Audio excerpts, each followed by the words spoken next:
Bonjour, bienvenue dans mon atelier. Alors pour cette première, j'ai voulu faire un test macaron à la meringue suisse. Et oui, vous avez bien entendu, à la meringue suisse. Ça fait des années que je la fais à la meringue italienne. Et vous savez quoi? Eh bien j'étais feignante aujourd'hui, je n'avais pas du tout envie de sortir ma plaque à induction, ma casserole pour faire mon sirop de sucre, j'avais pas envie du tout de tout ça.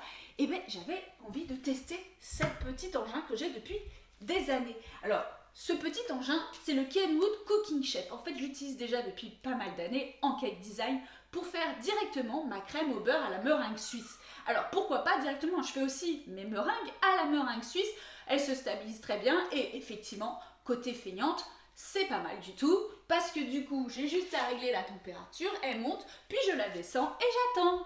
Côté feignante, c'est parfait. Alors, pour cette recette, j'ai besoin de sucre glace. Alors j'ai tout pris en type grande surface. Donc sucre glace, j'ai pris du sucre blanc classique semoule, pas cristal, juste semoule, de l'amande en poudre classique. Et là par contre j'avais déjà le blanc d'œuf liquide qu'on trouve comme ça en nouveaux produits. Alors je peux utiliser bien sûr des blancs d'œuf que je viens de casser ou des plus vieux qui ont une semaine ou deux, voire même des que vous avez congelés et décongelés. Ensuite, j'ai pris, alors ça c'est chez Tupperware, j'ai pris, vous savez, la lame pour mixer parce que je vais quand même mixer ma poudre d'amande avec mon sucre glace pour qu'il soit quand même plus fin. Mais rien ne vous empêche de prendre n'importe quel bol et même juste tamiser avec le bon vieux tamis, le bon vieux chinois, c'est parfait. Ensuite, en ustensile, j'ai pris des culs de poule. Des petits pour mes pesées, un moyen et un grand pour macaronner. Quoique j'ai lu que je pouvais macaronner directement avec lui, avec la feuille. Donc je me demande si je vais pas tester moitié-moitié. Je vais voir, je vais faire une première dose et on verra. Ensuite j'ai quand même pris une corne pour racler tout. Mais concrètement avec la spatule ça suffit. D'accord? Celle-là elle est grande, rien n'empêche d'utiliser la classique. D'accord? Ensuite j'ai quand même pris un thermomètre. Alors celui-là il est infrarouge. Attention. C'est dangereux. Non mais en fait c'est parce que c'est plus simple pour aller mesurer directement comme ça que de mettre ma sonde et je le trouve hyper stable. Je l'utilise depuis des années en chocolat et je le trouve topissime et franchement ça coûte pas si cher que ça hein, sur Amazon ou autre, franchement topissime. Et ensuite j'ai une poche à douille, alors je les prends moi antidérapantes, elles coûtent un peu plus cher, c'est chez Mafter, je les adore, franchement elles sont top. Et des douilles en inox, bah, c'est aussi chez Mafter. Et c'est increvable, franchement c'est increvable. J'ai du 8 et du 10, je ne sais pas trop ce que je vais utiliser, on verra au moment voulu. Bien sûr un four, des plaques et un peu de papier sulfu ou des cils-pâtes bien sûr si vous avez. J'ai pris également des colorants, donc en fait moi j'ai envie de faire ceux au chocolat au lait, fruits de la passion, c'est ce que je préfère chez Hermé, les Mogador, c'est un délice. Et en plus ça évite la crème et tout ça dans cette base, c'est avec vraiment le fruit de la passion, donc c'est génial. J'ai pris rouge et orange en gel, alors je les ai pris de la marque Saracino avec laquelle je bosse en cake design. Et j'ai quand même pris marron parce que je ne sais pas trop si la couleur ira bien. Donc on se retrouve, on fait les pesées et on y va. Aussi de feignantise et parce que j'ai pas envie de faire de la vaisselle, je mets directement mon bol dessus et je pèse. Donc les 120 grammes, c'est la moitié. Je vous mets la recette en dessous, hein, pas de souci, dans la barre d'infos. Hop, 120 grammes, c'est tout bon. Je vais mettre, hop là, les 250 grammes de sucre poudre directement. Faut pas compter les calories hein, du macaron. Hein, ça... Allez, parce que là, ça va pas assez vite. Hop. Zouf. Ça, c'est bon. Alors, quand j'ai tendance à faire les meringues à la suisse, en fait, directement les vraies meringues blanches, en fait, je laisse le sucre un peu se dissoudre dans le blanc d'œuf, vous voyez, comme ça, avant de le battre. Parce que comme on va le faire chauffer, du coup, je préfère faire comme ça, d'accord? Alors, j'ai besoin de 250 grammes de sucre glace. Alors, ça fait des années que le sucre glace, je le prends toujours sans silice. Regardez au niveau de la notice, pas de la notice des ingrédients derrière, vous voyez celui-ci, il a du sucre du sucre, tout simplement à 97%, et 3% d'amidon de pommes de terre, donc de fécule de pommes de terre. C'est justement l'anti-agglomérant pour pas que ce soit, ça fait pour l'humidité tout simplement. Beaucoup de fabricants utilisent de la silice, qui est du coup un produit moins, voilà, un peu plus industriel, dirons-nous, et avec les années, je m'étais rendu compte d'une différence. Donc au final, je préfère le prendre plus naturel, donc avec la fécule de maïs ou l'amidon de pomme de terre, la fécule de pomme de terre, l'amidon de maïs, bref, ce que vous trouvez. Bon, ce serait bien que je fasse des dosages précis quand même. Même si ma balance n'est pas très précise. Donc voilà, ensuite, la poudre d'amande. J'ai vraiment pas pris la poudre d'amande. Là, j'ai combien de grammes là-dedans? 125 normalement. Ouais. Donc il me faut les 2 paquets. Je vais tout faire, hein. Si je rate. Et le deuxième paquet. Voilà, hop. Ça, c'est fait. Maintenant, je ferme cette petite chose.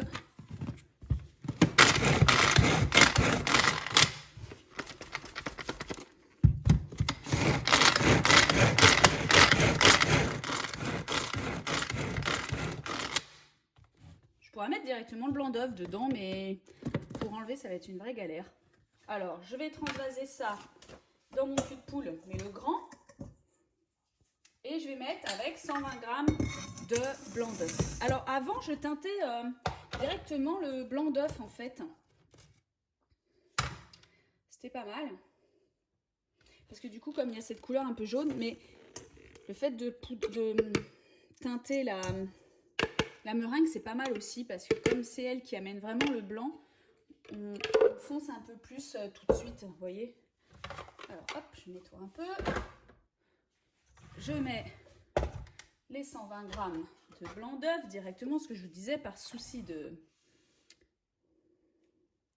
nettoyage. Alors j'ai pas lancé le four encore parce que ça fait du bruit sinon dans l'atelier, mais je le ferai juste après. Hop, un peu plus, hein. On va rendre ça homogène. Et pareil, je pourrais lancer mes blancs en même temps, mais ça fait du bruit, donc je vais le faire après. Donc vous tournez. Alors moi je suis gauchère, hein. Voilà. Bon, ça fait une pâte d'amande. Donc ça c'est logique, hein, c'est la phase classique, hein. C'est juste que là, pendant ce temps-là, j'ai pas mon sirop à contrôler. Et j'ai toujours mis, vous voyez, c'est toujours dedans. Voilà, et c'est en train de se dissoudre. Comme ça, quand je vais pouvoir monter ma meringue suisse, ce sera très bien. Voilà. Partout, bien j'écrase, vous voyez, je ne fais pas un mélange. Voilà. Donc là, vous pourriez teinter, hein, directement. Vous pouvez faire avec des poudres aussi. Voilà. Elle est un peu humide. J'espère que ça va aller. On verra bien. Il est trop froid.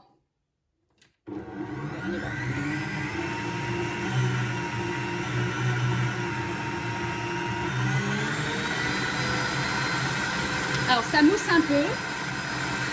Je vais vous faire un zoom après et je vais monter la température à 60. Voilà, ça mousse, ça mousse, ça mousse. Là, il est à 56 degrés, 57 et presque 60. Et voilà, on sent bien que l'induction est un peu chaude. Et je vais le laisser monter comme ça. Le sucre a fondu.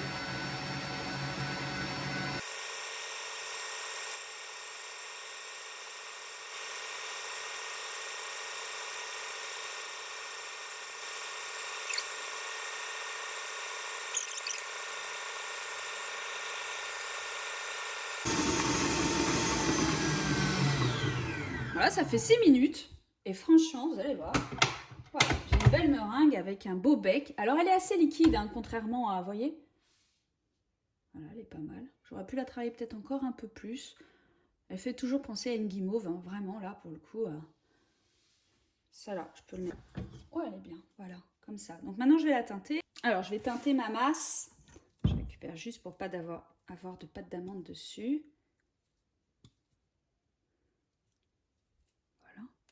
un petit peu, mais c'est pas grave puisque de toute façon tout sera mélangé. Je laisse le fouet ballon ici. Je vais d'abord mettre du orange parce que c'est vraiment cette couleur qui va m'importer. On va pas trop la travailler. Alors ça, des fois, ça fait une plaque en dessous. C'est pas grave, c'est le sucre. Ça part très bien avec de l'eau chaude et du vinaigre. Alors je vais mettre un tout petit peu d'orange. Vraiment un peu. Je ne sais pas du tout ce que ça va donner. Je vais mettre directement sur mon bâtonnet comme ça. Voilà. Je ne vais pas trop la travailler, hein, parce que de toute façon, je vais la travailler. Je vais mettre une pointe de rouge sur, et puis je pense que ça ira. Ah, bah, il y avait du noir partout sur mon colorant, bien sûr. Je pense que les macarons, c'est le premier truc que j'ai fait quand j'ai eu mon premier robot. Et ça fait, pouh, je ne sais même pas le nombre d'années, c'était mes parents qui me l'avaient offert. Voilà. Donc je vais déjà délayer un peu tout ça. Et puis j'ai du colorant partout.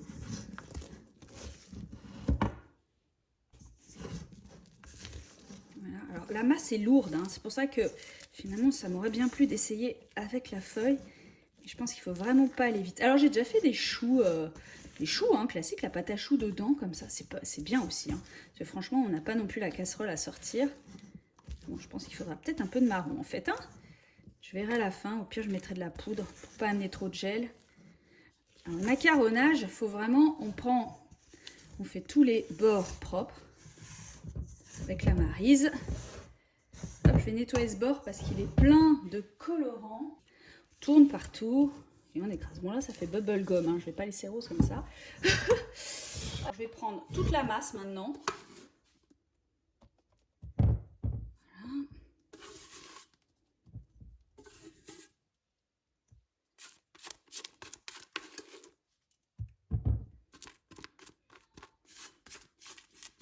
Ces cuves sont très profondes en fait, donc mais je trouve que ce fouet ballon il prend même quand vous avez qu'un blanc d'œuf et ça c'est topissime, hein. Voilà, donc là je nettoie bien ma spatule, je prends tout ce qui traîne.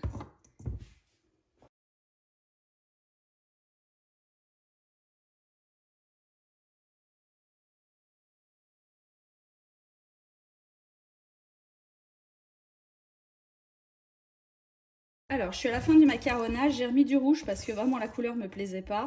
Alors, on voit que ma poudre d'amande n'est pas super fine, hein, c'est du commerce, j'aurais pu la mixer plus, mais voilà, au robot, on voit, vous voyez, c'est un peu grainé, donc ça c'est vraiment dû à ma poudre d'amande. Bon, je les voulais un peu plus orange, mais bon, c'est pas grave. Là, juste je mélange parce qu'elle est déjà prête en fait. Voilà. Et là, c'est bon. Alors, en fait, on sait que c'est bon quand on prend la masse et qu'elle fait un ruban, voilà. Comme ceci. Je vais le refaire, voir si vous voyez plus de face.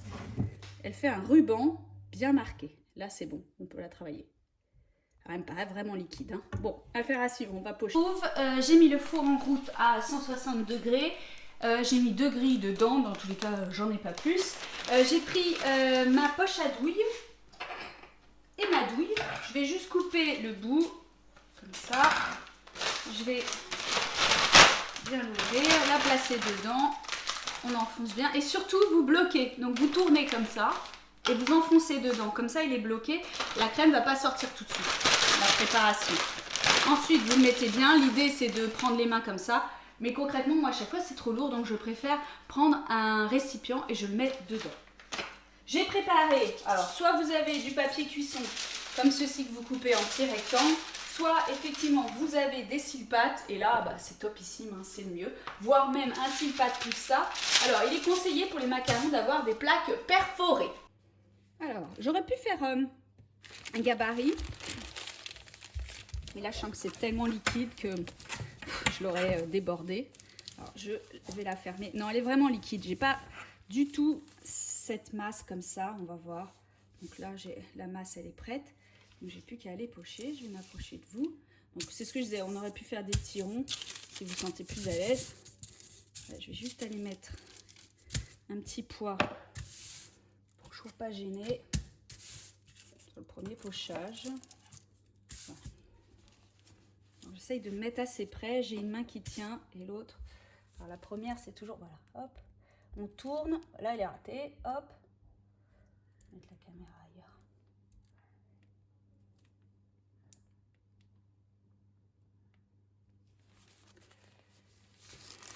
l'autre chose que j'ai oublié de vous dire, c'est que j'ai mis dans un four tout nouveau que j'ai dans l'atelier. D'habitude, je fais ça dans mon four de cuisine. Et forcément, je ne sais pas ce que ça va donner. C'est un test total, hein.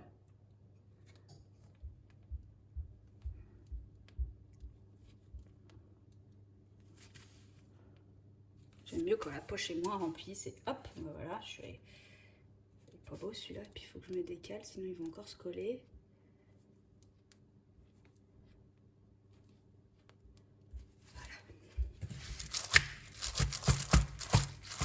L'avantage, c'est qu'il se tape super bien, c'est sûr. Bon, là, il n'est pas très rond. Mais bon, bah, pour le coup, c'est vrai que sont pas très... J'ai toutes les tailles. Je contrôle moins ma masque avec l'italienne, effectivement. En direct de mon four, échec cuisant, ils sont tous collés. Soit le four n'est pas assez chaud.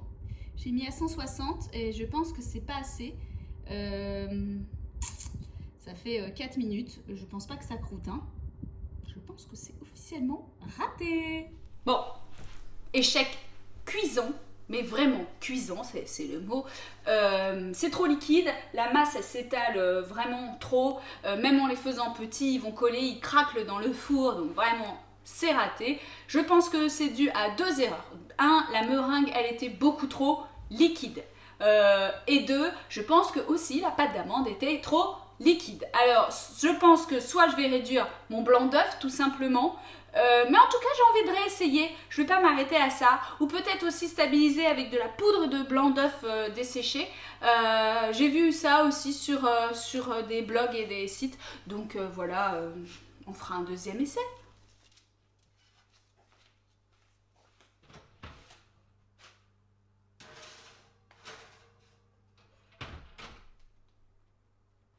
En direct de mon four, vous voyez bien, ça c'est mon premier pochage, je vais ouvrir. Hop, vous voyez, premier pochage, bah, finalement, bah, ils ont fait une belle collerette. Ils sont bien lisses, ils sont pas si mal. Alors, j'avais le four trop chaud, c'est sûr, c'est ce qui fait que c'est craquelé.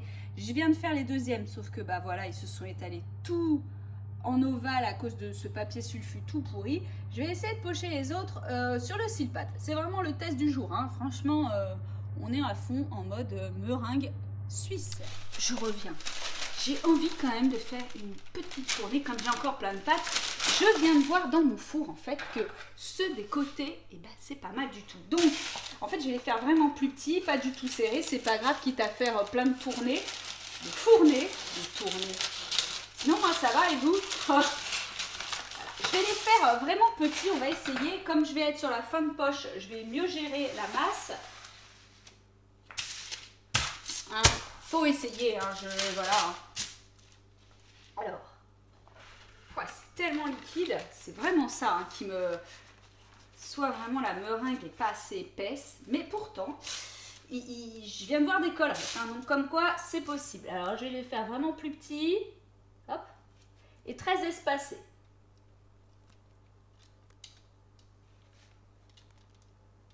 Hop.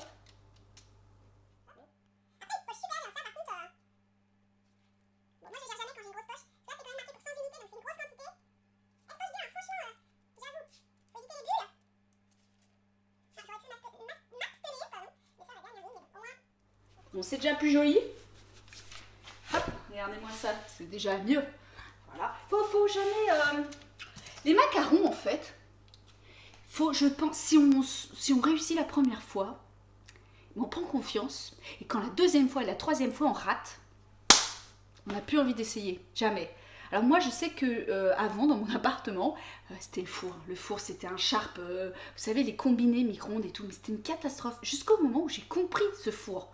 Et j'arrivais à faire des macarons qui étaient, somme toute, pas si mal. Et puis, je les croûtais. Après, je faisais chez ma mère. Je mettais un bazar sans nom. Jusqu'à un moment où j'ai compris qu'il fallait être hyper organisé. Et que le macaron, en fait, il est capricieux.